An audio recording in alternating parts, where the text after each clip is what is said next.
Middle east में हालात अब बहुत बिगड़ गए हैं। इसराइल ने एक ऐसा हमला कर दिया है जिसकी किसी को उम्मीद नहीं थी। इस बार निशाना सिर्फ सेना नहीं बल्कि ईरान की कमाई का सबसे बड़ा जरिया साउथ पार्स गैस फील्ड बना है। ये हमला दिखाता है कि अब लड़ाई सिर्फ सीमा पर नहीं बल्कि ईरान की जेब पर भी हो रहा है। इससे ईरान की अर्थव्यवस्था को बड़ा झटका लग सकता है। क्या इससे तेल और गैस की कीमतें बढ़ेंगी और क्या ईरान इस झटके से उबर पाएगा?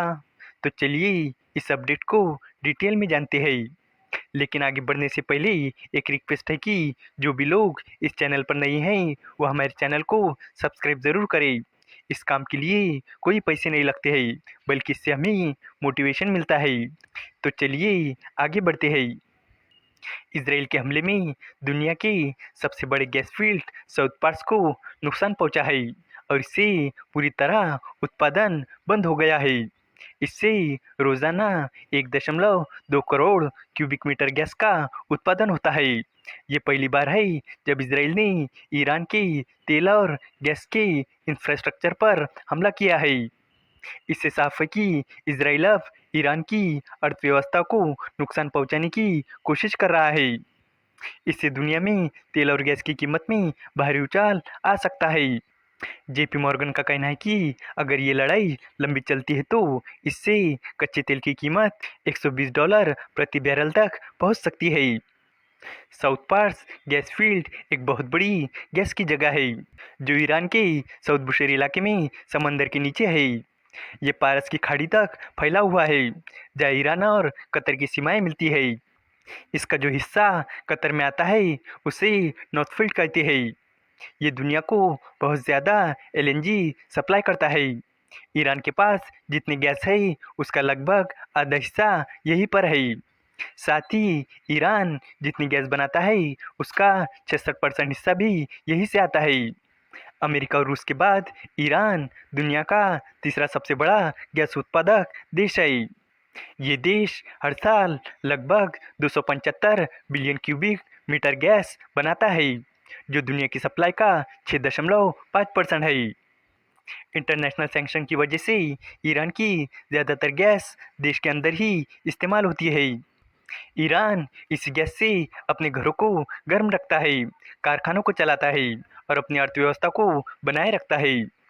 इसके विपरीत कतर इसी फील्ड से हर साल 77 मिलियन टन एलएनजी एक्सपोर्ट करता है। इसमें शेल और एक्सन मोबिल जैसी बड़ी कंपनियां उसकी मदद करती है। इस हमले से सिर्फ ईरान की ऊर्जा को ही खतरा नहीं है, ये एक चेतावनी है कि आगे और भी ज़रूरी ठिकानों पर हमले हो सकते हैं। ईरान का ऊर्जा सिस्टम पहले से ही खराब है।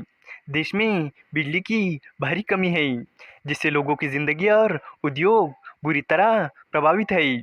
ईरान चैम्बर ऑफ कॉमर्स के अनुसार बिजली कटौती से हर दिन लगभग $250 मिलियन का नुकसान हो रहा है। प्रतिबंधों, पुराने उपकरणों और निवेश की कमी ने इस सेक्टर को कमज़ोर बना दिया है। अगर ये रुकावट लंबे समय तक रही तो अर्थव्यवस्था और भी खराब हो सकती है और लोगों में गुस्सा बढ़ सकता है। यानी आने वाले दिनों में ईरान को बड़े परेशानी का सामना करना पड़ सकता है। इससे ईरान की इकोनॉमी की कमर टूट सकती है। देश के लोग पहले ही भारी महंगाई से परेशान है। ईरान की आबादी इसराइल के मुकाबले करीब 10 गुना है। साल 2024 में ईरान की जीडीपी का साइज $434 बिलियन का था जबकि इसराइल की इकोनॉमी $540 बिलियन की थी। ईरान के कमाई का सबसे बड़ा जरिया कच्चा तेल है, लेकिन अमेरिका और पश्चिमी देशों ने पहले से ही ईरान पर कई तरह के प्रतिबंध लगाए रखे हैं। इससे देश की करेंसी के वैल्यू में काफ़ी गिरावट आई है। एक भारतीय रुपये की कीमत 488.1 ईरानी रियाल के बराबर है। देश में महंगाई चरम पर है और इसराइल के हमले से उसकी इकोनॉमी पूरी तरह तबाह हो सकती है। पश्चिमी प्रतिबंधों के कारण ईरान के लोगों के जीवन स्तर में भारी गिरावट आई है। देश की जीडीपी में सर्विस सेक्टर की 47%, इंडस्ट्री की 40% और एग्रीकल्चर की 12.5% हिस्सेदारी है। देश के इंडस्ट्रियल सेक्टर को सबसे ज़्यादा रेवेन्यू ऑयल इंडस्ट्री से आता है। ईरान के तेल एक्सपोर्ट में चीन की 90% से ज़्यादा हिस्सेदारी है। पश्चिमी देशों के प्रतिबंध के बावजूद ईरान और चीन के बीच तेल के व्यापार पर कोई असर नहीं हुआ है, लेकिन ईरान के तेल ठिकानों पर हमले से ये स्थिति बदल सकती है। इससे चीन को तेल की सप्लाई रुक सकती है। अगर ऐसा हुआ तो इससे चीन की इकोनॉमी को भी नुकसान हो सकता है। मार्च में चीन ने ईरान से रोज़ाना 18 लाख बैरल कच्चा तेल मंगाया था। भारत को रेयर अर्थ मैग्नेट की सप्लाई रोकने वाला चीन अब खुद ही अपनी चाल में फंस सकता है। ईरान की इकोनॉमी पर इस्लामिक रिवोल्यूशनरी गार्ड और इस्लामी संगठनों का कब्जा है। वो ना ही टैक्स देते हैं और ना ही कोई हिसाब किताब देते हैं, इसलिए देश की अर्थव्यवस्था में चीज़ें साफ साफ नहीं चल रही है। एक्सपर्ट का कहना है कि ईरान लंबे समय तक इसराइल के साथ युद्ध लड़ने की स्थिति में नहीं है। ईरान की आबादी करीब 9 करोड़ है, जबकि इसराइल की आबादी 95 लाख है। ईरान की प्रति व्यक्ति आय $5,310 है, जबकि इसराइल की 53.37 हजार डॉलर है। साफ है कि इसराइल लंबे समय तक युद्ध लड़ने की स्थिति में है, जबकि ईरान के लिए ऐसा करना आसान नहीं है। इस वीडियो का कंक्लूजन यही है कि इसराइल का हमला सिर्फ एक सैन्य कार्रवाई नहीं, बल्कि ईरान की अर्थव्यवस्था पर सीधा वार है। साउथ पार्क जैसे एम गैस फील्ड का बंद होना ईरान की कमाई, बिजली और उद्योगों के लिए बड़ा झटका है। पहले से ही महंगाई, बिजली की कमी और अंतर्राष्ट्रीय प्रतिबंधों से जूझ रहे ईरान के लिए ये एक और बड़ा संकट है।